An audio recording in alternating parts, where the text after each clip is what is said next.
आदाब दोस्तों, मैं सनम एजाज। हालात वाक़ात सियासत पे हम नज़र रखे ही रहते हैं और बीच-बीच में आपको अपडेट भी करते रहते हैं। क्या कुछ होता है लगातार अपने जो न्यूज़ बुलेटिन है उनसे आपको अपडेट करते रहते हैं। लेकिन कोई बड़ी खबर आए तो उस पे अपडेट करते हैं, कोई आवाम का मुद्दा उस पे आपको अपडेट करते रहते हैं। और अभी कुछ 1-2 मुद्दे जो बड़े हैं उन पे मैं आपको अपडेट करना चाहूँगा। पाकिस्तान की सूरत-हाल आपको पता ही है, जानते हैं। पाकिस्तान में जो सिचुएशन बनी है, जो उसे आम तौर पे पाकिस्तान में चोरों का टोला कहा जाता है, पीडीएम कहा जाता है। वो किस तरह से पाकिस्तान की डेमोक्रेसी की जो बुनियादें हैं हिला चुकी है और किस तरह से कानून और इंसाफ का जो मामला है पाकिस्तान में उसको किस तरह से रोंदा जा रहा है, उसकी मिसालें दुनिया में कहीं नहीं मिलती हैं। बहुत अफसोस होता है जब ये सब कुछ सिचुएशन देखते हैं, पड़ोस के मुल्क में ये सब कुछ हो रहा है और फिर कुछ हमदर्दियाँ भी इमरान खान के साथ हैं। जिस तरह से वो फ़ैन फॉलोइंग उसकी है, उसको देखते हुए चाहे वो कितना भी हो, लेकिन उसकी एक जो पुरानी जो इमेज है और ख़ास तौर पे जब वो इक़्तिदार में था, दूसरों के बरक्स उसने जो चोरियाँ नहीं की, उसने जो लूट-मार पाकिस्तान को नहीं की, उसके बाद पाकिस्तानियों की और दुनिया की हमदर्दियाँ इमरान खान के साथ हो रही हैं। लेकिन पाकिस्तान की वो कौम की वो बदकिस्मती जिसमें पीडीएम है, जिसमें पाकिस्तान की जो अफ़वाज पाकिस्तान है, जो बड़े अफ़सर हैं, मैं अफ़वाज पाकिस्तान की बात नहीं कर रहा हूँ, जो अफ़वाज पाकिस्तान में जो बड़े अफ़सर हैं, उनका जो करैक्टर है वो रुलाने के लिए काफ़ी है। और उसके बीच में इमरान खान को गिरफ्तार करने के लिए कोशिशें की जा रही हैं, लेकिन ज़िंदा दलाने लाहौर जो हैं वो पूरी तरह से और पाकिस्तान की पूरी आवाम इस वक्त इमरान खान के लिए निकल पड़ी है। और जो पाकिस्तान में अब देखने को मिल रहा है, अफसोस उस पे ज़रूर होता है, लेकिन फिर भी जीत हमेशा सच की होती है और सच की जीत में हमें उम्मीद है कि पाकिस्तान इस तूफ़ान से निकल आएगा। एक तरफ से वो पाकिस्तान बैंक्रप्सी के उस मोड़ पे पहुंचा है जहां से उसको वापस लाने के लिए बहुत मेहनत करनी पड़ेगी। उसके साथ जो पॉलिटिकल अनसर्टेनिटी है और जो चोरों का टोला जिसे पाकिस्तान में आमतौर पे इम्पोर्टेड सरकार कहा जाता है, वो नवाज़ शरीफ जिसको बात करनी, वो शहबाज शरीफ जिसको बात करनी नहीं आती है, वो नवाज़ शरीफ जो लंदन में जाके बैठा हुआ है और फिर पाकिस्तान के साबका चीफ ऑफ आर्मी स्टाफ, उसका करैक्टर जो है जब तारीख दान पढ़ेगा, हमारी आने वाली नस्लें पढ़ेंगी तो अफसोस का इज़हार करेंगी उस पाकिस्तान के उस अफवाज के सुप्रीम कमांडर पर जिसने पाकिस्तान को रौंद के रखा है। लेकिन हम जब अपनी बात करें जम्मू कश्मीर से लेकर मुल्क तक इंसाफ की जीत की अगर बात कहें तो इंसाफ के तकाजे जो हैं वो कहीं ना कहीं पूरे होते हैं। अशमजीपुर आपको याद है, साउथ कश्मीर के शोपियान का इलाका, और यहाँ पे 1 साल पहले फ़ौज जो होती है मैनेजर एनकाउंटर करती है और उस मैनेजर एनकाउंटर में फ़ौज का एक मेजर है। वो जब एनकाउंटर होता है बताया जाता है कि मिलिटेंट्स थे, हम गए, हमने वहाँ पे उनको इन्फॉर्मेशन दी और उनने गोलियां हम पे चलाई, रिटाइलेशन फायरिंग में तीनों मारे गए। तस्वीर सोशल मीडिया पे आ गई, उनकी तीनों सबने कहा मिलिटेंट मार दिए, तीनों सोशल मीडिया पे आई। तो सबने कहा यार ये तो शरीफ आदमी, ये तो मजदूर आदमी है, रजौरी पुंछ के रहने वाले हैं। पहले उनको ब्रांड किया गया ये पाकिस्तानी टेररिस्ट है, पाकिस्तानी उग्रवादी है, पाकिस्तानी मिलिटेंट हैं, ये फ़ौज ने पहले ब्रांड करके लगा दिया। और उसके बाद जब सोशल मीडिया पे वायद तस्वीर हुई तो ह्यूमन क्राइम मची, फ़ौज ने कोर्ट ऑफ इंक्वायरी कर दी, सिविल पुलिस ने भी एफआईआर दर्ज कर दिया और फिर सरकार ने भी खुद उस टाइम के जो लेफ्टिनेंट गवर्नर थे उन्होंने कहा तहकीकात होंगी। और जब फ़ौज ने इंक्वायरी की तो पता चला कि ये तो सारा उस फ़ौज के मेजर का किया करता था अपनी प्रमोशन के लिए, अपने पैसों के लिए। उसने 3 इंसानों का कत्ल किया और निहत्ते बेगुनाह लोगों का कत्ल किया, उनको फॉल्स फेक एनकाउंटर में उनका कत्ल कर दिया।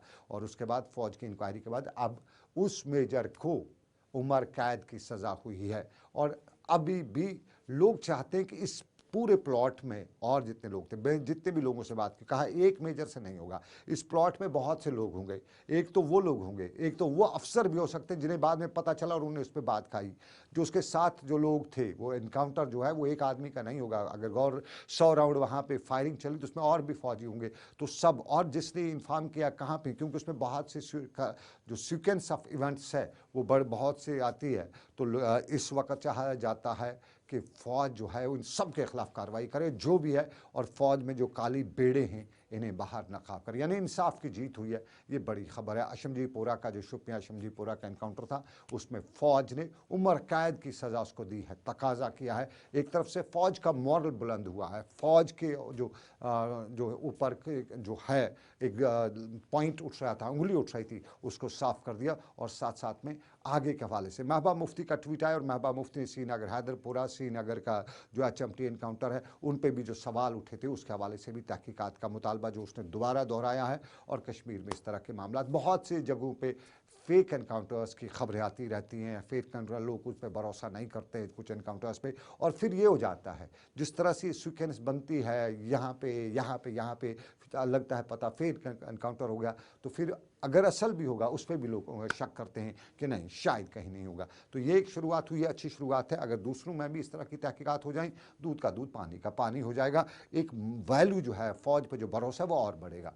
तो इस हवाले से महबूबा मुफ्ती ने भी ट्वीट किया है, कश्मीर में बहुत से लोग हैं, उनने इस पर बात करें, लेकिन चूंकि कश्मीर के माहौल में इस वक्त जो है कहीं सो कॉल्ड जो वहाँ पे इस टाइम सिचुएशन चल रही है, जिसमें कुछ लोग कहते हैं कि हमें बात करने की इजाज़त नहीं है, वो जो सब कुछ है उसके बीच में अभी खुल के बातें नहीं हो रही है, लेकिन आपस में गली नुक्कड़ पे बहस की जाती है कि अगर इस मामले की पूरी तरह से तहकीकात हो जाएं तो बड़ा अच्छा होगा। और तीसरा पॉइंट मैं आपको जो तीसरा अपडेट आपको बताना चाहूँगा, कल श्रीनगर के डल गेट में हाई प्रोफाइल इलाका है, अच्छे टूरिस्ट आते हैं, वहाँ पे एक लड़की के साथ बदसलूकी की खबर आती है। ये बदसलूकी की खबर जो है वो रिपोर्ट सोशल मीडिया के ज़रिए होती है।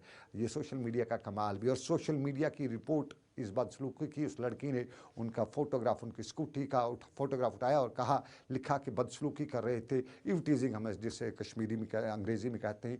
तो फ़ौरन श्रीनगर की पुलिस आई और एसडीपीओ नेहरू पार्क मनशा बेग की क़यादत में टीम बनी। उनने फौरी तौर पे स्कूटी का नंबर निकाला, नंबर निकालने के बाद पता किया स्कूटी किसकी है, उससे पूछताछ की, तो उसने बताया मैंने उसको बेच दिया। उसको बताया कि कौन ले गया था स्कूटी, पता चला 2 लड़के ले गए थे। 2 लड़कों से पूछताछ हुई तो पता चला कि टीजिंग तो वही कर रहे थे। ये उसमें सबसे पहले क्रेडिट हम जो देंगे, मैं श्रीनगर के एसएसपी राकेश बलवाल को क्रेडिट ज़रूर दूंगा। वो जब से श्रीनगर में आए हुए हैं, मैंने बहुत पुलिस अफसरों को देखा है, दबदबा भी देखा है।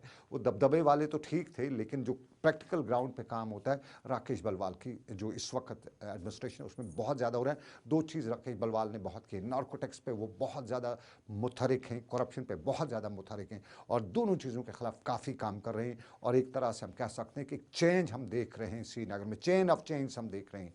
और फिर एक और काम उन्होंने बहुत अच्छा किया, हर एसओ को करीबन 3-4 महीने के बाद ट्रांसफ़र। ये बहुत बड़ी बात है, क्योंकि एसओ जहाँ पे भी जाते थे, हमने पास्ट में देखे एसओ जाते थे, वहाँ लैंड माफिया के साथ उनको रसूख में हो जाता था, वहाँ से भी ये नार्कोटिक्स वालों के साथ भी रसूख हो जाता था, दूसरा फिर कहीं फंस जाते थे, तो फिर वो उस तरह से नहीं हो पाता था। 3-4 महीने में एसओ जब तक अपना वो उनके साथ इंट्रैक्शन बढ़ाए, पता चले कि कौन देने वाला कौन लेने वाला, तब तक एसओ को ट्रांसफ़र कर दिया जाता है। तो ये उससे वो है जो करप्शन का जो लेवल है थानों में बहुत कम हो चुका है इस वक्त श्रीनगर में पता चलता है कि नहीं, करप्शन का ग्राफ कम हुआ है और पुलिस पे विश्वास भरोसा भी होने वाला। लेकिन कल के इवेंट से और ज़्यादा विश्वास बढ़ा है, और कल 12 घंटे के अंदर अंदर जो पुलिस ने इस लड़कों को गिरफ्तार किया।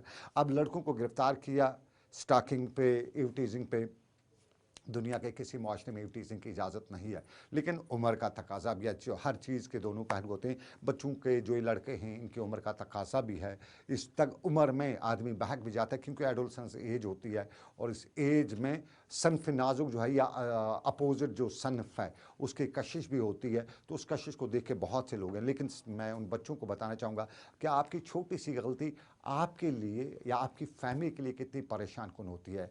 अगर आप ऐसे देखिए, आज जिन बच्चों को पकड़ा गया या उनको ऐसे कुछ उनका नाम सोशल मीडिया पे आ गया, तो उनके बाप की कितनी इज्जत ख़त्म हुई, उनकी माँ की, उनकी बहन की।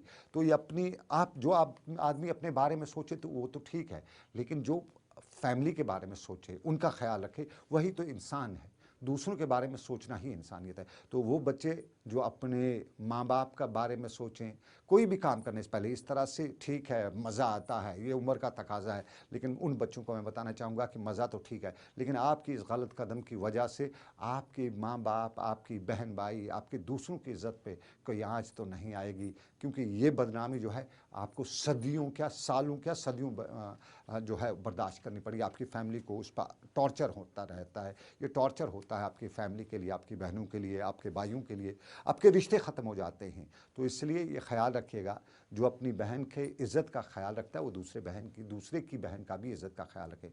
ये ज़रूरी है कि अगर अपनी बहन है, जब उसकी बहन के उस बहन की इज़्ज़त के मुहाफ़िज़ बनते हैं, तो दूसरे की बहन भी बहन ही है, उसके भी मुहाफ़िज़ बनिए, ना कि उसको इव टीजिंग करें, उसको ये करें। और शहर की बसों में जो कुछ खबरें आ रही हैं, जो पब्लिक ट्रांसपोर्ट है उसमें जो इव टीजिंग अब शुरू हो चुकी है, रिपोर्ट नहीं होती है। कल जिस लड़की ने रिपोर्ट किया है, चाहे उसने सोशल मीडिया के ज़रिए किया, लेकिन किया, आप भी रिपोर्ट कर सकते हैं। अगर आपको कोई ऐसा कुछ बदतमीज़ी आपके साथ कर रहा है। और लड़कियों को हिम्मत वाला बनना चाहिए, ये नहीं है, डरना नहीं चाहिए कि हमें माशरे वाले क्या कहेंगे, सोसाइटी वाले क्या कहेंगे, नहीं, थोड़ा सा स्ट्रांग बनिए और रिपोर्ट करिए। और रिपोर्ट करने के बाद, और श्रीनगर पुलिस ने, एसएसपी श्रीनगर ने बाज़ाब्ता तौर पे वुमेंस के लिए 2 हेल्पलाइन नंबर्स हैं जो 24/7 जारी किए हैं। एक कॉल कीजिएगा, जवाब नहीं मिला वहाँ से तो हम राकेश बलवाल से पूछेंगे कि आपका फ़ोन नहीं उठाया जा रहा है, तो उम्मीद करिए।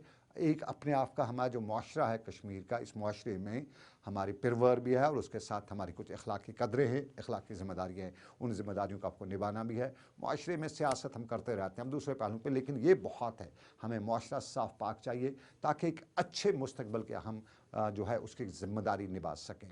तो फिलहाल इन्हीं 3 मुद्दों के साथ आज दीजिए इजाज़त, इस उम्मीद के साथ कि ऊपर वाले की रही मर्ज़ी, फिर करेंगे आपसे मुलाकात। रखिए अपना ख्याल, अल्लाह हाफ़िज़।